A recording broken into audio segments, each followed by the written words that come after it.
France के राष्ट्रपति Emmanuel Macron देर रात मुंबई पहुंच चुके हैं। एयरपोर्ट पर उनका स्वागत महाराष्ट्र के गवर्नर आचार्य देवव्रत और महाराष्ट्र के मुख्यमंत्री देवेंद्र फडणवीस ने किया।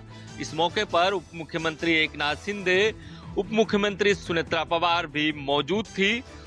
प्रधानमंत्री नरेंद्र मोदी भी मुंबई पहुंच चुके हैं। मुंबई के लोक भवन में फ्रांस के राष्ट्रपति इमैनुअल मैक्रों से प्रधानमंत्री की बैठक है। यह बैठक भारत फ्रांस संबंधों के लिहाज से बेहद अहम है। दोनों नेता रणनीतिक साझेदारी की प्रगति की समीक्षा करेंगे। इस दौरान वो भारत द्वारा आयोजित एआई इम्पैक्ट कॉन्फ्रेंस में भी हिस्सा लेंगे। मुंबई में दोनों नेताओं के बीच द्विपक्षीय वार्ता चल रही है। भारत फ्रांस स्ट्रेटेजिक पार्टनरशिप को और मजबूत बनाने, रक्षा, प्रौद्योगिकी, ऊर्जा, अंतरिक्ष, समुद्री सहयोग और उभरते क्षेत्रों में सहयोग बढ़ाने पर विशेष जोर दिया जाएगा। कैमरा राजेंद्र के साथ इंद्रजीत सिंह, न्यूज़ 24 मुंबई। उत्तर प्रदेश में मनरेगा, एसआईआर और शंकराचार्य के अपमान के मुद्दे पर यूपी कांग्रेस ने आज राजधानी लखनऊ में जोरदार प्रदर्शन किया। उत्तर प्रदेश कांग्रेस के अध्यक्ष अजय राय के नेतृत्व में आज यूपी विधानसभा के घेराव का ऐलान किया गया था। सुबह से ही कांग्रेस मुख्यालय पर कांग्रेसी नेताओं की भारी भीड़ देखने को मिली। बड़ी संख्या में कांग्रेसी नेता और कार्यकर्ता यूपी कांग्रेस अध्यक्ष अजय राय के नेतृत्व में विधानसभा घेराव करने के लिए मुख्यालय से निकले। उनके हाथों में शंकराचार्य के अपमान का बैनर, मनरेगा बचाओ का बैनर और कांग्रेस के झंडे थे। जबरदस्त नारेबाजी करते हुए जैसे ही कांग्रेसी नेता विधानसभा की तरफ बढ़े, पुलिस ने बैरिकेड करके उन्हें रोक दिया। काफी देर तक हंगामा और नारेबाजी चलती रही। कांग्रेसी नेताओं की पुलिस से हल्की नोकझोंक भी हुई। फिलहाल हंगामा बढ़ते देख पुलिस ने बैरिकेड लगाकर कांग्रेसी नेताओं और कार्यकर्ताओं को रोक दिया है। जानकारी के मुताबिक पुलिस ने कई कांग्रेसी नेताओं को हिरासत में भी लिया है। कैमरा पर्सन मिंटू सिंह के साथ अशोक तिवारी, लखनऊ, न्यूज़ 24। गृह मंत्री अमित शाह का पश्चिम बंगाल दौरा 2026 के विधानसभा चुनाव के पहले बेहद खास माना जा रहा है। गृह मंत्री अमित शाह मायापुर पहुंचेंगे। मायापुर इस्कॉन मंदिर में वहां पे पूजा अर्चना करने के बाद साधु संतों से मुलाकात करेंगे। मायापुर ये जगह है जो कृष्णानगर यहाँ नदिया जिले में आता है। राना घाट, बनगा, सारे मतुआ समुदाय के लोग ज्यादातर इन्हीं इलाकों में रहते हैं। यानी करीबन 70 से 75 जो सीटें हैं यहाँ पे विधानसभा की बेहद खास मानी जाती है और गृह मंत्री अमित शाह का यहाँ दौरा बेहद खास है। वहाँ पे जिस तरह से बीजेपी के कार्यकर्ताओं से मुलाकात करेंगे और वहां पे कैसे पॉजिटिव एनर्जी भरा जाए, रणनीति जो यहाँ पे गृह मंत्री अमित शाह को माना जाता है, जिस तरह चाणक्य यहाँ बीजेपी पार्टी गृह मंत्री को मानती है और 2026 के विधानसभा चुनाव में बीजेपी कार्यकर्ता कैसे बूथ लेवल पे काम करें और यहाँ पे उन सब चीजों के लिए भी बैठक और चर्चा किया जाएगा। यानी इस्कॉन मंदिर का दौरा गृह मंत्री का बेहद खास है और यहाँ पे सभा को भी संबोधित करेंगे। कैमरामैन पंकज के साथ मनोज पांडे, न्यूज़ 24 कोलकाता। जल जीवन मिशन घोटाले में राजस्थान एसीबी ने बड़ी कार्रवाई की है। करीब 1 दर्जन से ज्यादा अधिकारियों को एसीबी ने पूछताछ के बाद हिरासत में लिया। उनके 15 से ज्यादा ठिकानों पर कार्रवाई की गई है। दिल्ली के साथ साथ झारखंड, जोधपुर, बिहार जैसी जगहों पर भी ये पूरी छापे की कार्रवाई है। दरअसल 900 करोड़ रुपए के जल जीवन मिशन का घोटाला सामने आया था। उसके बाद इस पूरे मामले की जांच एसआईटी कर रही है और एसीबी भी अपने स्तर पर इस पूरे मामले की जांच में जुटी हुई है। पूर्व मंत्री यानी कि अशोक गहलोत सरकार में जलदाय मंत्री रहे महेश जोशी इस मामले में पहले ही गिरफ्तार किए जा चुके हैं। हालांकि वे जमानत पे हैं, लेकिन इस मामले में अधिकारियों की भूमिका भी सामने आई है और उसी के बाद एसीपी ने आज बड़े स्तर पर यह कार्रवाई शुरू की है, जिसमें सुबोध अग्रवाल का नाम भी शामिल है। इनके घर ठिकानों पर कार्रवाई हुई है। 15 से ज्यादा जगहों पर एसीबी की कार्रवाई होना साफ संकेत दे रही है कि किस कदर अब जल जीवन मिशन घोटाले मामले में जितने भी लोग हैं उन्हें जांच के दायरे में लाया जा रहा है। श्री वत्सन, जयपुर, न्यूज़ 24। समाजवादी पार्टी के मुखिया अखिलेश यादव ने सोशल मीडिया पर पोस्ट करते हुए फॉर्म 7 के दुरुपयोग को लेकर एक बार फिर से भारतीय जनता पार्टी और चुनाव आयोग पर गंभीर आरोप लगाए हैं। समाजवादी पार्टी के मुखिया अखिलेश यादव ने उत्तर प्रदेश में एसआईआर में बड़े पैमाने पर गड़बड़ियों का आरोप लगाया है। अखिलेश यादव ने एक्स हैंडल पर एक पोस्ट शेयर करते हुए कहा है कि फर्जी फॉर्म 7 के जरिए पीडीए समाज के नाम काटे जा रहे हैं।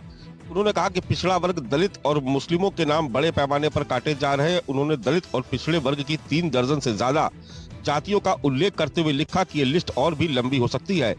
पंचायत चुनाव को आरक्षण के नाम पर फंसाकर भाजपा सरकार इसलिए टाल रही है क्योंकि वो जानती है कि गांव-गांव तक जनता उसके खिलाफ वोट डालने को तैयार बैठी है और भाजपा हजार घपले घोटाले के बावजूद भी जीतने की स्थिति में नहीं है। फॉर्म 7 के दुरुपयोग को लेकर कल समाजवादी पार्टी के विधायक उत्तर प्रदेश के मुख्य निर्वाचन अधिकारी से मुलाकात कर उन्हें ज्ञापन भी सौंपेंगे। कैमरा पर्सन धर्मेंद्र कुमार साहू के साथ मानस श्रीवास्तव, लखनऊ, न्यूज़ 24। पंजाब के विधानसभा चुनावों में 1 वर्ष का समय रह गया है, लेकिन वहीं पर राजनीतिक दलों द्वारा मिशन 2027 का झंडा फहराने के लिए अभी से ही अलग अलग स्थानों के ऊपर रैलियों का आगाज कर दिया गया है और अलग अलग रणनीतियां भी बनाई जा रही हैं।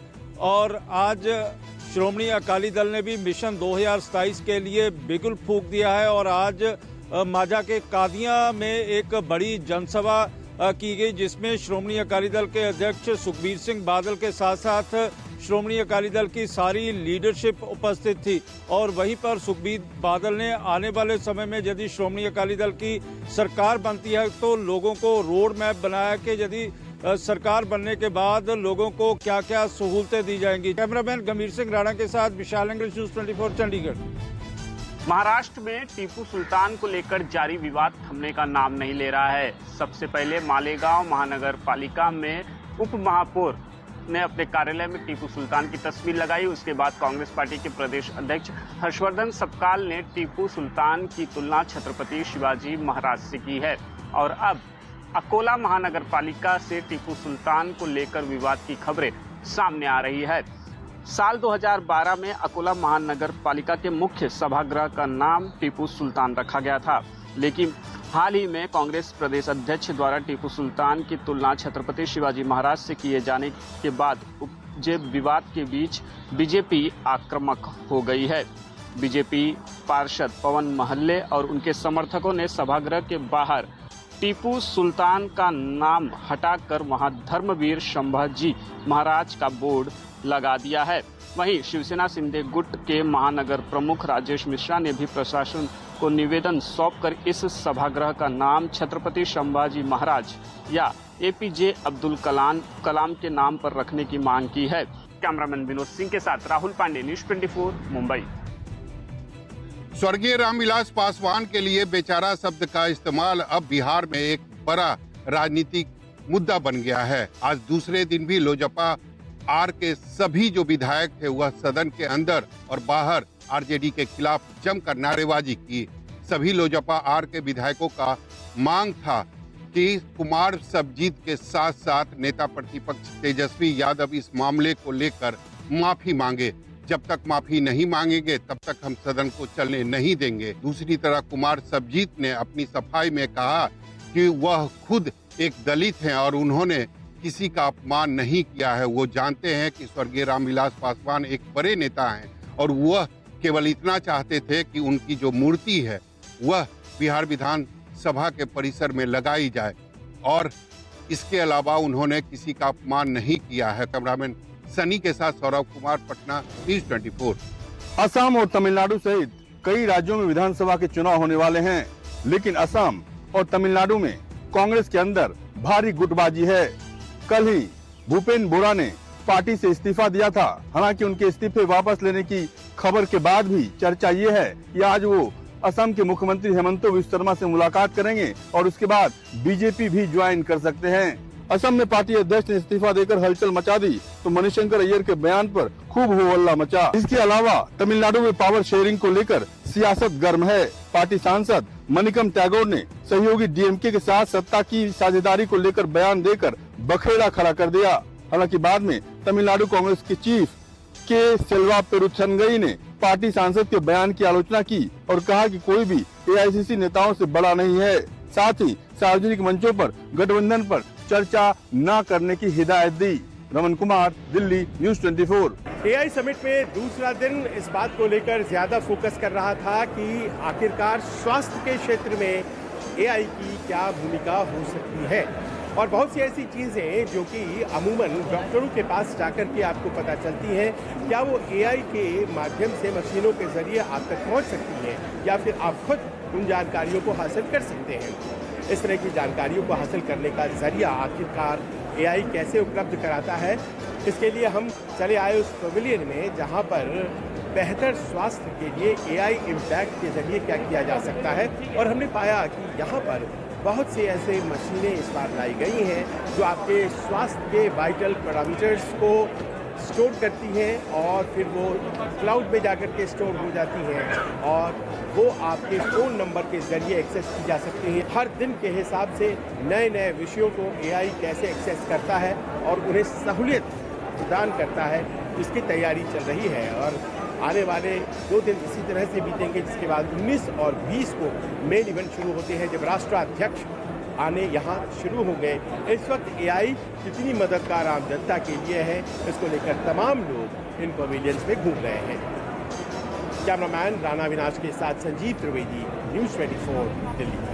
चुनाव आयोग पश्चिम बंगाल में लगातार टकराहट बढ़ती जा रही है। आज शाम 5:30 बजे तक चुनाव आयोग का अल्टीमेटम है कि पश्चिम बंगाल के मुख्य सचिव उन तमाम बातों का जवाब दें जो उनसे पूछा गया है, जो निर्देशों का पालन क्या हुआ और क्यों नहीं हुआ। दरअसल में अगर देखा जाए तो जिस तरीके से SIR को लेकर के पश्चिम बंगाल सरकार लगातार विरोध कर रही है, उसी तरह से चुनाव आयोग भी लगातार SIR काम को आगे बढ़ा रहा है, कहीं कोई रोकथाम नहीं है। इन दोनों के बीच में पूरा पश्चिम बंगाल का शासन प्रशासन फंसा हुआ, मुख्य सचिव से लेकर के BLO तक इस असमंजस में है कि आखिर करे तो क्या करें। अगर वो चुनाव आयोग की बात सुनते हैं तो सरकार से नाराजगी और सरकार की बात सुनते हैं तो चुनाव आयोग नाराज हो जाता है। यही स्थिति बनी हुई है। इसीलिए जो पहले जो SIR को लेकर निर्देश दिए थे केंद्रीय चुनाव आयोग ने, FIR का मामला हो, मानदेय का मामला हो, BLO का या फिर ट्रांसफर पोस्टिंग का मामला हो, इन तमाम बातों से आज शाम को जवाब देना है। देखना है कि जवाब मिलता है या नहीं मिलता है, फिर आगे इसमें क्या होता है। प्रशांत देव, न्यूज़ 24 दिल्ली। राजस्थान कांग्रेस के कार्यकर्ताओं की तरफ से आज विधानसभा घेराव का ऐलान किया गया था। इन लोगों का यह आरोप है कि राजस्थान सरकार युवाओं के भविष्य के साथ खिलवाड़ कर रही है, खिलाड़ियों के भविष्य के साथ खिलवाड़ कर रही है। मनरेगा जैसी योजनाओं को केंद्र सरकार ने खत्म कर दिया है। तो ऐसे तमाम मुद्दों को लेकर ये लोग आज विधानसभा घेराव के लिए आगे बढ़ रहे थे, लेकिन पुलिस ने इन्हें पानी की बौछार डालकर आगे बढ़ने से रोक दिया। इन प्रदर्शनकारियों को संबोधित करने के लिए नेता प्रतिपक्ष और राजस्थान कांग्रेस के अध्यक्ष गोविंद सिंह डोटासरा खुद इसी धरना स्थल पर मौजूद थे और पुलिस ने काफी सख्त यहाँ पर सुरक्षा के प्रबंध किए हैं, जिसके चलते ये लोग आगे ना बढ़े। लेकिन इन लोगों ने तय कर लिया कि जैसे इन्हें मौका मिलेगा ये विधानसभा का घेराव करेंगे, अपनी बात को पहुंचाने की कोशिश करेंगे। हालांकि इनके तमाम बड़े नेताओं ने साफ कर दिया कि सड़क पर वे जिन मुद्दों को उठा रहे हैं, सदन में वे उन्हीं मुद्दों को उठाकर सरकार से जवाब भी मांगेंगे। तो कुल मिलाकर राजस्थान कांग्रेस का विधानसभा घेराव का यह ऐलान था, लेकिन पुलिस ने इन्हें रोक दिया आगे बढ़ने से। अब सबसे बड़ी बात यह है कि इनकी मांगों को सरकार कितनी गंभीरता से लेती है, इस पर सबकी निगाहें रहेगी और इन्हीं को भी इसी बात का इंतजार है कि क्या सरकार तक इनकी बात पहुंचती है या नहीं। कैमरामैन सोहन सिंह के साथ श्रीवत्सन, जयपुर, न्यूज़ 24। जम्मू कश्मीर के प्रसिद्ध पर्यटक स्थल भद्रवाह में पर्यटक बेहद ज्यादा संख्या में पहुंच रहे हैं और तमाम पर्यटक स्थलों पर हुई बर्फबारी के बीच जमकर मस्ती करते हुए, एंजॉय करते हुए, बर्फबारी का लुत्फ उठाते हुए साफ तौर पर दिखाई दे रहे हैं। भद्रवाह के पर्यटक स्थल गुलडंडा में बर्फबारी के बाद रास्ता बंद हो गया था, लेकिन रास्ते को खोल दिया गया है, बर्फबारी हटा ली गई है। भद्रवाह चंबा रोड, भद्रवाह पठानकोट रोड, भद्रवाह बनी बसोली रोड जो है वो खुल चुका है। वहां पर बॉर्डर रोड ऑर्गेनाइजेशन यानी BRO और जिला प्रशासन ने दिन रात एक किया और जितनी बर्फबारी थी उसे क्लियर किया। भद्रवाह के साथ साथ पटनी टॉप, नत्था टॉप में भी पर्यटक बेहद ज्यादा संख्या में पहुंच रहे हैं। बीते कल भारतीय सेना की ओर से भद्रवाह में स्नो मैराथन का भी आयोजन किया। इस स्नो मैराथन का ये मकसद था कि जो जवान शहीद हुए हैं उन्हें श्रद्धांजलि अर्पित की जाए। भद्रवाह से मेरे सहयोगी अजहर अयूब शेख और जम्मू से कैमरामैन दीपक के साथ पंकज शर्मा, न्यूज़ 24। बिहार के मुजफ्फरपुर के बेला में आज पुलिस के साथ अपराधियों की मुठभेड़ हुई। इस मुठभेड़ में जहां एक ASI को गोली मार दी गई, वहीं गोली मारने के बाद भाग रहे अपराधियों पर पुलिस ने फायरिंग की, जिसमें कि 2 अपराधी जख्मी हुए हैं। दोनों अपराधियों का इलाज अस्पताल में कराया जा रहा है। बताया जा रहा है कि बेलागंज पुलिस आज सूचना मिली थी कि कुछ साइबर अपराधी उस इलाके में सक्रिय हैं, जिनकी तलाश में पुलिस की टीम पहुंची थी। लेकिन जैसे ही वो बेला थाना क्षेत्र में एक ATM के पास पहुंची, दोनों साइबर अपराधियों ने पुलिस पर फायरिंग कर दिया था, जिसके जवाब में पुलिस ने भी फायरिंग की थी।